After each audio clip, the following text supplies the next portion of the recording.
मेरे प्यारे भाइयों बहनों, आजादी के पहले स्वतंत्रता आंदोलन के समय राष्ट्रीय भावना उफान पे थी। देश के लिए शहादत देना, देश के लिए मर मिटना गौरव की बात होती थी। इसी भावनाओं से उत्प्रेरित होकर हमारे हजारों नौजवानों ने शहादत दी। जैसे ही देश आजाद हुआ, राष्ट्रवाद शिथिल पड़ गया, लोगों में राष्ट्रीय भावनाएं लुप्त हो गई, जातीय राजनीति का दौर चल पड़ा। एक जाति के खिलाफ दूसरे जाति को खड़ा किया गया, जातीय उन्माद का जहर लोगों के बीच में घोला गया। देश की राजनीति जातीय समीकरण पर चल पड़ी। वही नेता जीतेगा जिसका जातीय समीकरण मजबूत होगा। देश में मायावती, मुलायम सिंह एवं लालू यादव जैसे नेता का दौर चल पड़ा। देश में एकता एवं समरसता का माहौल को ताक में रख दिया गया। देश में जातीय संघर्ष एवं दंगा आए दिन होने लगे। लोग अपने को हिंदू के बजाय जातीय संबोधनों को ज्यादा महत्व देने लगे। हिंदू धर्म कमजोर हो गया, हिंदुत्व कमजोर पड़ गया। इसी दौर में सेकुलरिज्म का उदय हुआ, जिसका मतलब है हिंदू की उपेक्षा। इसी दौर को आगे बढ़ाते हुए मुस्लिम तुष्टीकरण शुरू हो गया।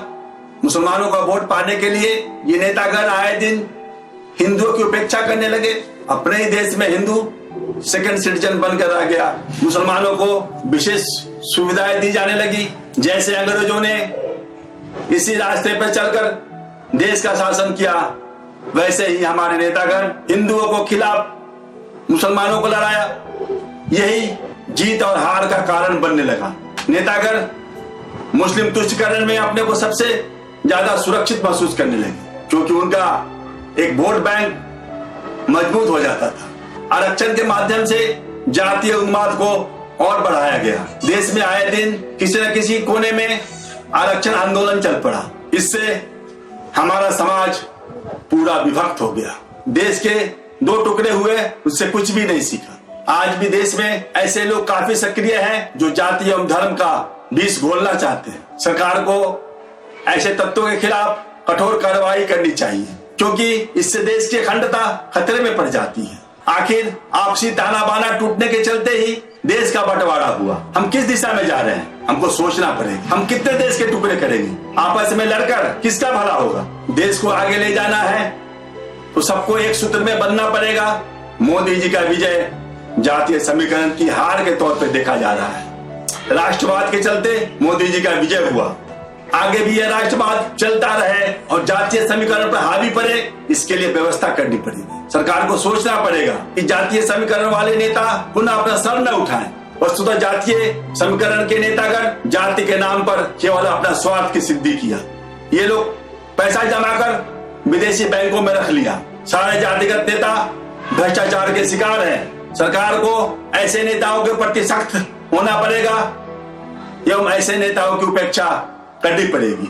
लोगों को समझाना पड़ेगा कि जातीय संघर्ष देश के लिए घातक है। सरकार को फ्रीडम फाइटर को आगे कर राष्ट्रवाद की भावना को जागृत करना पड़ेगा। देश के कोने कोने में देश के लिए शहीद जवानों का प्रतिमा स्थापित करनी पड़ेगी। लोगों को समझाना पड़ेगा कि जो लोग देश के लिए जिएंगे एवं मरेंगे, उनका सम्मान सरकार एवं समाज दोनों करेगा। उन्हें सर्वोच्च सम्मान दिया जाएगा। सबके कंधे पे देश को आगे ले जाने की जिम्मेदारी है। हम लड़कर नहीं, आपस में मिलकर भारत का निर्माण करेंगे। देश जाति एवं धर्म के ऊपर है। देश के लिए हमको जाति एवं धर्म के सारे बंधन को तोड़ना पड़ेगा। सबको एक सूत्र में बांधना पड़ेगा। इससे भारत पुनः अपने स्वर्णिम काल की तरफ चल पड़ेगा।